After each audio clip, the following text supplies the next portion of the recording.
Not every exercise is suitable for every person. Be sure to consult with your physician before starting, stopping, or changing an exercise program.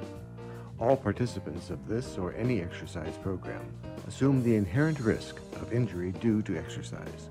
If at any time you feel pain during any type of exercise, stop and rest.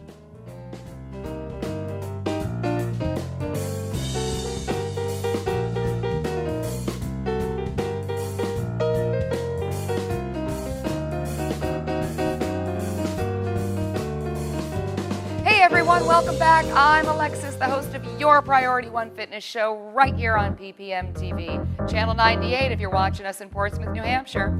So we're using weights today, everyone. You might recognize my friend Diane on my right, your left, and my friend George on my left and your right. So we're going to take a look at some strength training exercises. If you've been with us for a while, you might recognize these two. You might remember that they've shown us a number of things we can do either standing or seated. We are going to remain standing today, but that doesn't mean you have to. All of the upper body exercises that Diane and George are going to do today can be done from the chair. If you are using a chair, please make sure you're using a hard seated chair. We want to be sure that the hips and the knees are fairly aligned.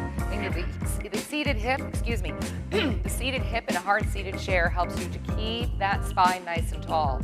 So some kind of hard seated chair, maybe that's a chair with a little bit of a cushion, but certainly like a kitchen chair or folding chair. So moving along. If you are up for standing, terrific. If you're not, terrific. Who cares? Make sure you feel safe. Make sure you feel safe. So we're going to show you a couple of, God, I'm a little dry today, excuse me. me.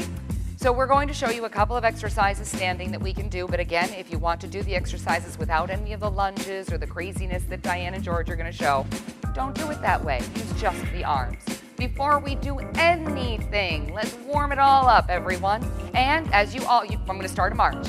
And as you already know, if you've done this with us before, you're only going to do the exercises that are fitting for you and your body. And that may not be what you did yesterday. Listen to the body you have today. And if it hurts, don't do it. And if it doesn't make sense, don't do it. And if you don't want to do it, don't do it. But for now, we're going to march. Now, as we march, we're not worried about the rhythm. We have 1 and 2, 1 and 2, easy pace. Let's walk it up. Let's take it 4, 3, 2, 1, and take it home. Nice, easy march. 3, 2, 1. Let's take it up. Touch your heel down, heel down, heel down, heel down. Take it home. 4, 3, 2, 1. One more time. Let's take it up. 4, 3, 2, 1. Take it home. 4, 3, 2, 1. Keep it here. Keep marching. Heel down, elbow back, and march like you mean it. 5 and 4 and 3 and 2 and 1. Okay, let's give those legs a small break. We're going to bring them back down, but we are going to bring in the hips. Let's take a little side step. Doesn't matter which side. 1 and 2, 1 and 2, 1 and 2, 1 and 2. All we're doing is reaching to the side and touching instep to instep. Now we're doing this not to get groovy, even though the groovy part is always fun. But we're doing this to recruit the outside of the hip and the inside of the hip. As we march up and back, we use the front and back of the leg. But as we're stepping side to side, we're using the inside and outside of the hip. And all we're looking to do is just warm it up a little bit. We don't want to work out on cold muscles. So let's go ahead and take this little step up to the front. We're going to walk it up and 3 and 2 and 1. Take it home 4 times and 3 times and 2 and 1. Take it up 4 times. Tap and 3. Tap and 2. Tap. Take it home 4 times and 4 and 3 and 2 and 1. Keep it here for 5 and touch and 4. Easy going taps. 3 more and tap. 2 more and tap. 1 more time. And feet are steady. Okay, put yourself into a safe position. We have the weight in the center of the feet. And we're going to think about warming up the arms a little bit. And we've done these together before, so you might recognize them. We're going to start with our bicep, our shoulder, and our chest. So, standing tall, weight in the center of your feet. You should be able to wiggle your toes. Your knees are relaxed, and your hips are slightly behind you. So let's think about those arms and the chest muscles. The arms are long. We're going to touch that shoulder. We're going to push to your shelf. We're going to bring it back to your shoulder and back and down. Keep those elbows narrow, narrow, narrow, and down. Now, we curl and push and slow and with a little oomph. Let's curl and push. Take it back and take it down. And biceps, shoulder, chest. Bring it back and set it down. Pull and push and back and down. And 3, up tall and back and down. And 2, get them up there. Bring it back and one more time. For the bicep, the shoulder, chest, bring it back and set it down. Okay, we can do this one sitting down as well, but I am going to ask that George and Diane consider stepping into their staggered stance, which is a small lunge. So we'll all do it together. We're going to step out of our boat and onto our dock. Now, when we think about that maneuver, the reason we're stepping onto the dock is we want that feeling of forcing the body to stay steady. All of the weight is in the center of the front foot. The right foot's on the right, the left is on the left, and you should be able to wiggle your toes at will. Let's keep that low back steady. Even though there's a little bit of a lean forward, keep that tall spine. Reach down in front of you or at your side. Pull your elbows back, lock behind you, bring your hands in, and set them down. And elbows up and back. Extend to lock, release, and down. We pull, we lock the elbow, we bring them in, we set them down. We're using the back of the shoulder, the back of the upper arm, retract and release. Elbows up and back and out for 4. In and down. Elbows up and back. Squeeze the back of the arm and in and 3. Keep it narrow. Keep it narrow and in and 2. One more time. You're pulling, you're locking, you're bringing them in, and you're resting your arms. Okay, go ahead and switch feet by pushing through your heel. And now land the heel on the other side. Now I want to make sure I'm not whacking George or Diane, so I'm going to shuffle forward toward you just a little bit. So we've done this one, this same combination together. I think we did this in the last episode. So if you were with us then, you'll recognize this. We're going to think about the side of the shoulder and the chest muscles, one after the next. So bringing your arms up to shoulder height, turn your palms in, squeeze the chest muscles, return to your peripheral vision, and the palms come down. Right now the palms are facing the floor. They turn to face each other. They turn to face the floor, and we repeat. And shoulder height, squeeze the chest, out to the side and back to the hip. Shoulder height, turn those palms in, out to the side and back down. Shoulder height 3, pull them in, out to the side and set them down. Shoulder height 2, squeeze those chest muscles, out to the side and one more time, and up and in and out and rest. Okay, I'm going to have these 2 kids go ahead and find their weights. So you'll see them shuffling around behind me for just a moment. If you don't have weights, you can do all of this work without them. You'll notice George has an injury on one of his hands. He's got one of his thumbs in particular. He broke it twice, if you can believe that. So you might see George making adjustments. You might see him setting the weights down at times. That's okay. He's still doing the work. You're doing more than you're not doing. Does that make sense? Everything you do is something you've achieved. So don't worry about that which you don't get done. Don't worry about it. Doesn't matter. We're not here to think about that. So if at any time you prefer to do an exercise without your weights, great. If you don't have weights, you could grab a couple of water bottles. You could grab a couple of soda cans or some small soup cans, a bottle of water or a can of soda, any kind of can. They usually weigh about a pound. And you'll see that Diane and George are using only 1 and 2 pound weights. It doesn't need to be a heavy weight. Heavy weight is not the goal. We're here for function. We want to function. We want to have a better functioning body. We're not worried about going for the Olympics, so don't worry about those big weights. They sometimes do more harm than good. Okay, I'm going to step aside. I'm going to get out of the picture, and I'm actually going to have these 2 kids take 1 step up. So as they come up, I'm going to travel back. So let's take a look. Now what we're looking to do is do a bicep curl. They're going to do some bicep curls, and one of them is going to stay right like they are, and the other one, I think it'll be George, is going to do, poor George, is going to do some alternating bicep curl with a lunge.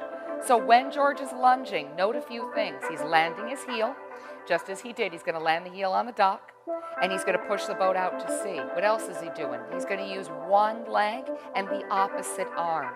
So if you're feeling a little coordinated, hopefully you're thinking left and right.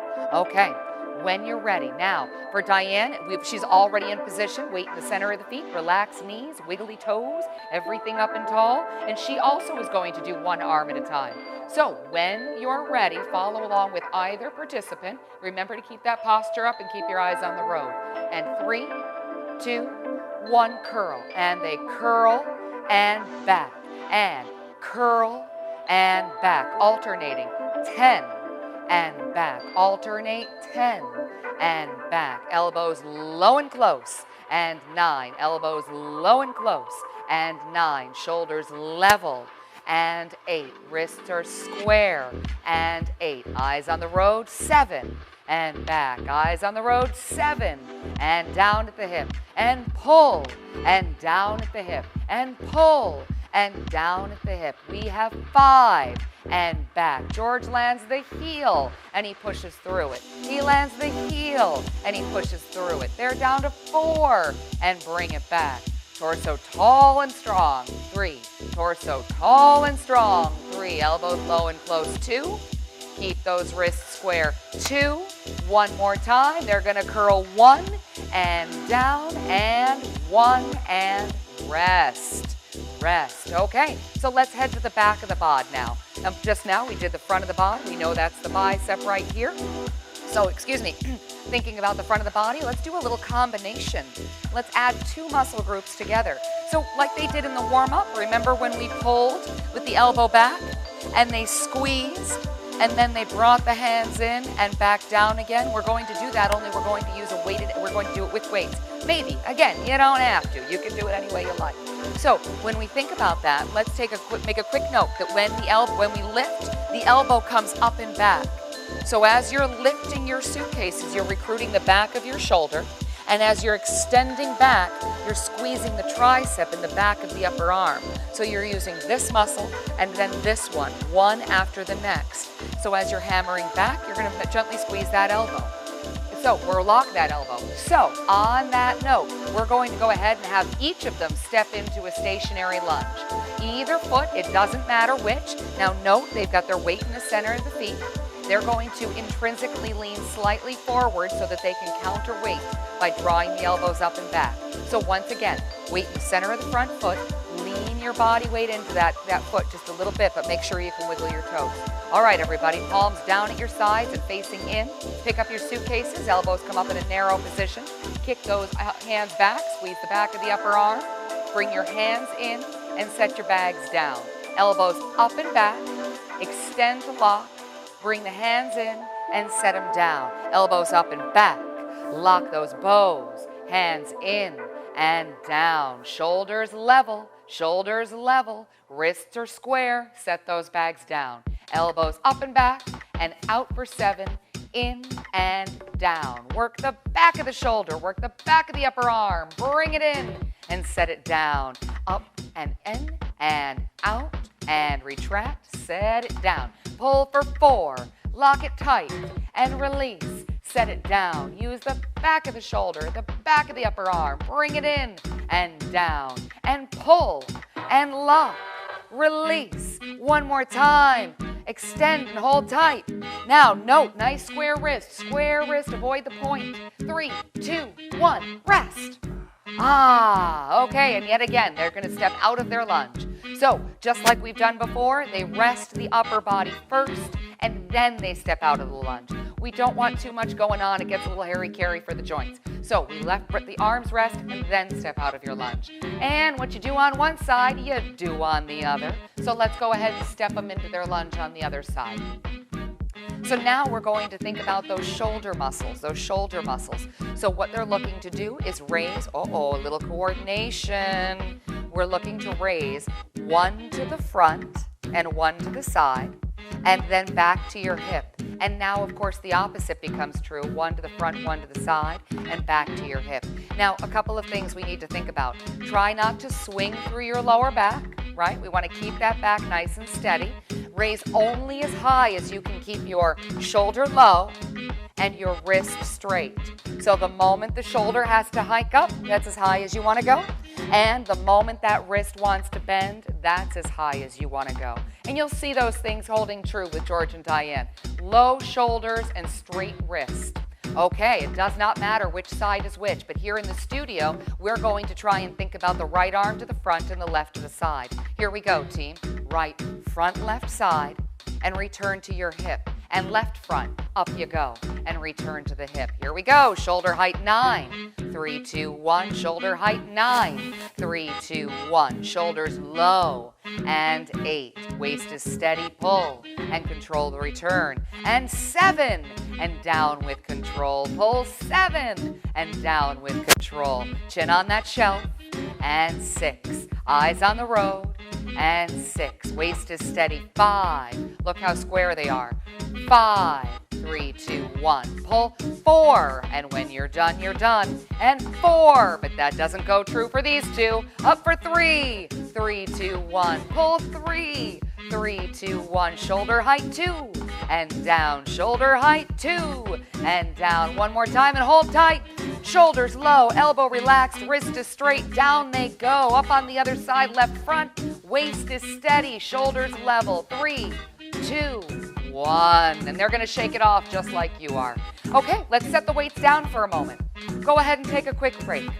We're going to give the arms a tiny rest, and we're going to use only the legs, only the legs. So we're going to do some forward lunges. Lunges don't need to be grand. A lunge is any step forward that transfers your body weight to the stepping foot. So what does that mean? You could step a few inches, shift your weight to the stepping heel, and push your boat out to sea. Once again, we can step a few inches forward and push your weight back through the heel. When you're looking at their lunges, note, as we mentioned before, the knee never goes past the shoelaces. Never past the shoelaces. You're going to step, shift your weight, try to keep your knee in line with your ankle, and then push back through your heel. So again, it can be a small step, it can be a grand step. It's entirely up to you. So I think what we'll do is we'll have George take a grand step. That's what he feels is grand. And we're going to have Diane take just a smaller step. Now, Diane can do some monster lunges, so I'm going to have her curtail that into just maybe a little bit of a lunge so that you can see she's still redistributing the weight. Okay, doesn't matter what you do with your arms, but try to keep your eyes on the road. So when they're ready, they're going to step their forward foot, right foot forward, shift the weight, and back through the heel. Here we go, kids, right and left, doesn't matter which. And back you go, right step, shift your weight to the heel, push your boat out to sea. Left, shift your weight to the heel, push your boat out to sea. Best of 10, and back through the heel. And 10, and back through the heel. Shoulders over the hips for 9, and back. Shoulders over the hips for 9, and back. Do whatever you want with your arms, but stay tall and steady. And step. And back you go. We have 7, and push through the heel. Shift your weight to the heel and push back through it. And stand tall. And 6. And stand tall. And 6. Land that heel. 5. And out to sea. Land that heel. 5. And out to sea. And 4 more. And push. And with intent and control. And intent and control, land that heel. 3 more, and back, land that heel. 2 to go. Stand tall, kids. 2 to go. Chin on a shelf, hold tight. Weight in the heel in the center of the foot. Your toes are free. Your knee is aligned with your ankle. You're standing, you're breathing. 3, 2, push back. Forward you go on the opposite side. And all that crazy stuff.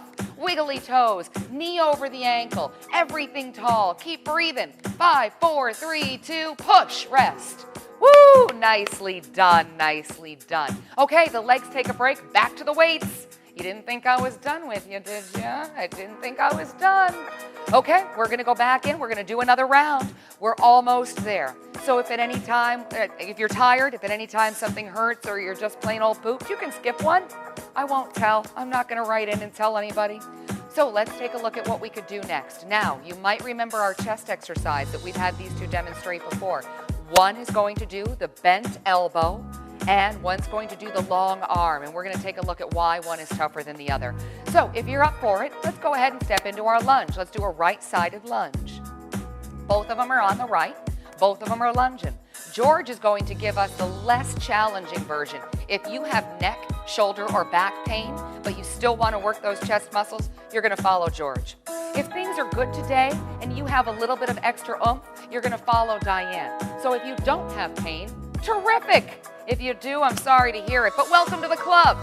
So when you're ready, George is going to stack those elbows up into 90 degrees. Let's take a look at what he's doing. Everything here is great. He's got a low shoulder. He has parallel forearms, and he's got those elbows that are going to lead the game. He's going to draw in elbow to elbow. So now Diane, I'm going to step aside to give her some room to move here, out into the T position. Now, note, she can see her weights in her peripheral vision. You want to return to your periphery at every chance you get. Okay, kids, go ahead and stack them up. Let's open up those arms to the open position. 90-degree elbows on George, long arm on Diane. Pull them in, kids. Diane leads with the hand and George leads with the elbows. Draw them out to the side. And here we go. Oh, we'll bring everybody out. They don't know what I'm talking about. Let's open them up, everybody. Open them up. Let's pull and pull and control the return to your peripheral vision. And they pull and they control the return. And they squeeze. George with the elbows and Diane with the hand. Here we go, kids. 7, 3, 2, 1, and 6. 3, 2, 1. George is leading with those elbows. And 3, 2, 1. Diane's leading with the heel of the palm. And 3, 2, 1. They have 3. Keep those arms at chest height. They have 2. And one more time, they're going to hold the position. Shoulders low, elbows long, wrists are square, eyes on the road. 3, 2, rest. Arms first, legs second. Okay, into the other side. We're lunging. We're lunging on the other side. All right, now I'm going to ask them to bring those weights up above. So before we take off, this one may not be for everyone. I'm going to ask that we raise them up overhead, but not really overhead. Because if you drop a weight, you don't want to catch it with your head. It's not designed for that. And I imagine you have plans for your head later today. So let's not put them all the way up over. What you're going to see them do is reach up to a high shelf. We want to make sure the shelf is high enough to do the work, but low enough to keep that shoulder right in its place. If the shoulder comes up out of the joint, things are out of place and we're a little bit too high. So make sure that you can keep that shoulder low, okay? They're already in their lunge, which we know is the weight in the center of the foot with the wiggly toes, and they're going to reach up to a shelf that they feel comfortable with. They're going to draw the elbows low and wide into a W position, squeezing the back of the rib cage, just like that. Now note, their wrists are square and their shoulders are low. Okay, up they go. They're going to close the hatch. They're going to draw them down and wide, squeeze the back of the ribs. And this one's a little bit slower and more controlled. They draw them down and back for 10. And they close the hatch with low shoulders. Low and wide for 9. And keep that low back steady. And low and wide for 8. 3, 2, 1. Posture strong. Pull and squeeze the back of the ribs. And 7. Elbows down and wide. And 6. Squeeze the back of those ribs. And 5. Keep on breathing. You have 4 more. 3, 2, 1. Pull 3 more. 3, 2, 1. Pull 2. And hold if you've got it. Pull. Oh, nope, that's okay. You're right. Pull them back. Pull them back. And squeeze. 5, 4, 3, 2. Rest. Rest. Okay, they're going to step out of it. And we're going to take a break on those arms. We're going to do another leg exercise so they can set their gear down. They're doing such a great job following me, especially when I'm blowing hot air behind them when they can't even see what I'm doing. So they're really troopers. They're doing a great job of keeping it fun. So now, a moment ago, we did a forward lunge and we alternated 1 and 2 and 1 and 2. I'm going to change it up on both of them just a little bit. Now, this is not necessarily terribly difficult, but the challenge lies in your balance. So what I'm going to ask them to do is to keep the weight on one leg, and before we all take off together, I'll show you. We're going to step a little bit forward, and that same foot, we're going to take it up and over the puddle and step back. Now note that I shifted my weight to the stepping foot, and I shifted my weight to the stepping foot. We want to shift that weight to the heel at every chance. I'm going to step out of view for these two, and they're going to step forward with their right foot. Again, not a grand step, just a weight redistribution, stepping forward. And now bring that foot all the way behind you and put your weight on it. Ah, that's the tricky part. Okay, kids, here we go. And we're going to step up and over the puddle. Push through your heel, up and over the puddle. Push through your heel, up and over the puddle, and take that leg behind you and land on your heel. and land forward on the heel and land back on the heel. So this is we're not making grand steps. We're forcing weight distribution as we shift the weight to the front and we shift the weight to the back. We land the heel for 5 and we land the heel for 5 and they land 4 and take your body weight with you. 4. Up and over the puddle. 3. Up and over the puddle. 3. Shift that weight to the front. 2. Shift that weight to the back. 2. And 1 to the front and all the way back and rest. Okay, what we're doing there as we step back, as you can feel, is we're recruiting that hamstring. So as you step back, you're going to shift to the heel. We're doing the other side, but guess what? It's the last one. You're almost home. So when you're ready, you're up and tall, and if you need to use these for balance, that's okay. We're not watching. Go ahead and use them. So when they're ready, they're going to start to shift with the left forward and then the left all the way back and behind. And you might notice that their steps get a little bigger the more confident they get in the move. And one foot will always be more confident than the other. Let's go ahead and step forward, best of 7, and then put that foot behind you, 7. Shift your weight to the stepping heel. Shift your weight to the stepping heel. You're using the front of the bod, and you're using the back of the bod. You're using your best of 5, and up and over the puddle, 5. Clear that floor, 4. Clear that floor, 4. Take your torso with you, 3. Take your torso with you. Up and over the puddle for 2. Up and over the puddle for 2. We have 1, and we are done. Rest. Very well done, ladies and gentlemen. You made it. You made it. That wasn't so bad, right? We've certainly worked you harder than that before. Okay, everybody, it's time to stretch. It's time to stretch. So for all the work we did in the upper body, let's take a few minutes. We're going to open up those chest muscles, stretch the bicep and shoulder, and then we're going to bring it down as we often do and separate the shoulder blades. I'm going to have these two stepping forward, and I'm going to step back and behind. Okay, kids, thank you so much for coming. Let's bring those palms up and open up that chest cavity. Turn your palms down and separate the shoulder blades. And they're going to keep going until we're done. They open up the chest, they stretch, let the air in, they turn the palms down, and they separate the shoulder blades. Up and open. And 5. Palms down. And 5. Thank you for coming, ladies and gents. I'm Alexis. We'll see you tomorrow. Not every exercise is suitable for every person. Be sure to consult with your physician before starting, stopping, or changing an exercise program. All participants of this or any exercise program assume the inherent risk of injury due to exercise. If at any time you feel pain during any type of exercise, stop and rest.